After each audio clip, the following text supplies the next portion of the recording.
Doctor قائد سعید ہمارے ساتھ موجود ہیں. آپ سی ای او ہیں اسلام آباد ہیلتھ ریگولیٹری کے. ڈاکٹر صاحب السلام علیکم. وعلیکم السلام سر بہت شکریہ. اور اس کے ساتھ ساتھ ڈاکٹر اطہر محبوب صاحب بھی ہمارے ساتھ موجود ہوں گے لاہور اسٹوڈیو سے, ان سے بھی ہم بات کریں گے. ڈاکٹر صاحب سب سے پہلے تو سردی کو بہت سارے لوگ اسٹگمیٹائز کر دیتے ہیں کہ ہمیں پسند ہی نہیں ہے, ہمیں متاثر کرتی ہے, محدود کر دیتی ہے. ہماری صحت کو کس طرح سے متاثر کرتی ہے سردی؟ دیکھیں جی, موسم اور انسان کا ایک ہمیشہ سے تعلق رہا ہے, اور موسم آپ کی باڈی کو ہمیشہ سے افیکٹ کرتی ہے اور انوائرمنٹ کو بھی افیکٹ کر رہی ہوتی ہے.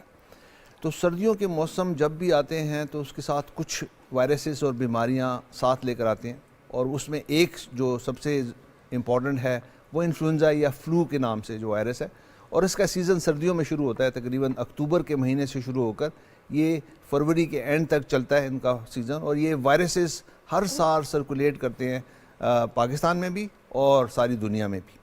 اس میں جو سب سے امپورٹنٹ وائرس جو اس سال زیادہ پایا جا رہا ہے وہ انفلوئنزا اے کا وائرس ہے, جو زیادہ سرکولیٹ کر رہا ہے. H3N2 کے نام سے یہ وائرس جانا جاتا ہے, اور یہی زیادہ انفیکٹ کر رہا ہے اس وقت پاپولیشنز کو.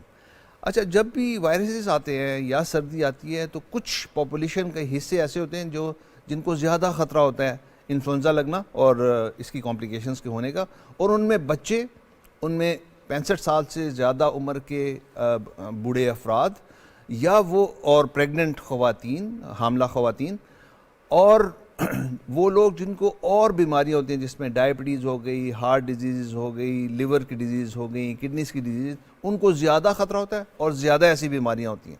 تو بچے خاص طور پر اس کیس میں زیادہ انفیکٹ ہوتے ہیں. لیکن اس سال کیوں زیادہ ہے, اس کی وجہ کلائمیٹ چینج, بارشوں کا نہ ہونا, ڈرائنس اور پولوشن. اور ہم دیکھ رہے ہیں وہاں انفلوئنزا زیادہ ہو رہا ہے, وہاں نمونیا زیادہ ہو رہا ہے, خاص کر بچوں میں, جہاں ہم دیکھ رہے ہیں کہ پولوشن کتنا زیادہ ہے, اسموک کتنا زیادہ ہے.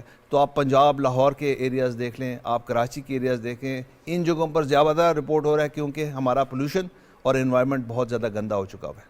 صحیح ہو گیا ڈاکٹر صاحب, لیکن آپ نے بتایا کہ انفلوئنزا اے کا وائرس اس دفعہ بہت زیادہ کامن ہے, تو کیا سم ٹائمز ہم کہتے ہیں کہ وائرس ایکسٹریم پہ جا رہے ہیں, کمپلیکیشنز ہو رہی ہیں, تو بیماریاں زیادہ آ رہی ہیں, یا کیا ریزن ہے کہ نمونیا بہت زیادہ بچوں کو افیکٹ کر رہا ہے, یا کیا واقعی ایسا ہے, یا کسی اسپیسیفک ایج گروپ سے اس کا کوئی تعلق نہیں ہے؟ جی, جیسے میں نے بتایا کہ یہ وائرسز جو ہیں اسپیسیفک ایج گروپس کو بھی, اور کچھ لوگوں کو جن کو اور بیماریاں ہوتی ہیں زیادہ نقصان پہنچانے کا چانس ہوتا ہے اس میں.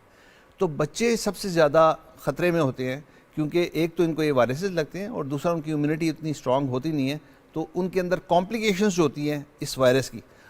نارملی یہ وائرس تقریباً 5 سے 6 دنوں میں خود بخود ختم ہو جاتا ہے, لیکن کچھ لوگوں میں اس کی کمپلیکیشنز ہو جاتی ہیں. ان کی کمپلیکیشنز میں نمبر 1 نمونیا ہے, لیکن اس کے ساتھ کان کی انفیکشنز ہو گئیں, یہ کمپلیکیشنز ہوتی ہیں.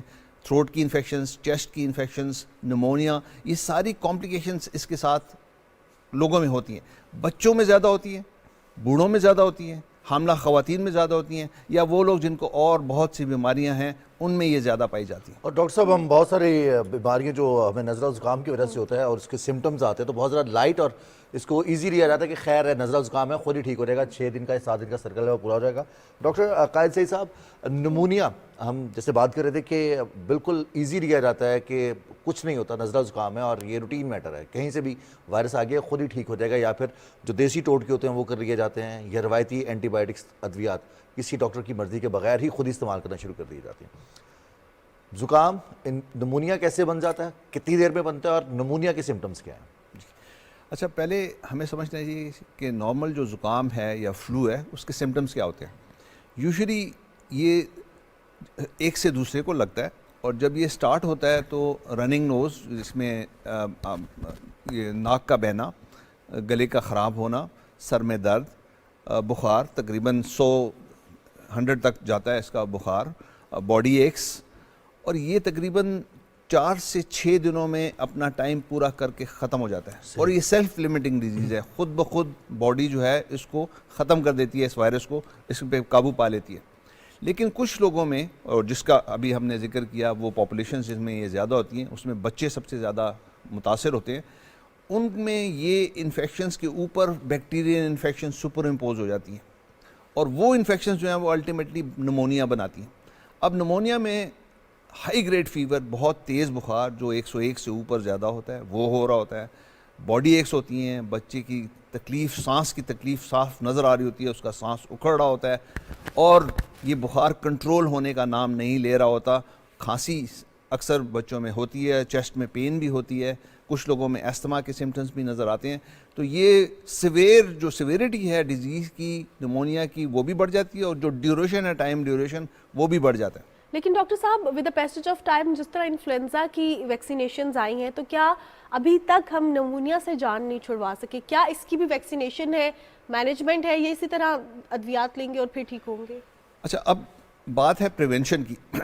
فلو یا انفلوئنزا کی ویکسین اویلیبل ہے جو کہ سپٹمبر میں ہر سال آ جاتی ہے، اور اس کی 1 سال کی ویکسینیشن ہوتی ہے، کیونکہ 1 سال کے بعد یہ وائرسز چونکہ بدل جاتی ہیں، اپنی شکل بدلا دیتے ہیں، تو آپ کو ہر سال یہ دوبارہ لگانا پڑتا ہے.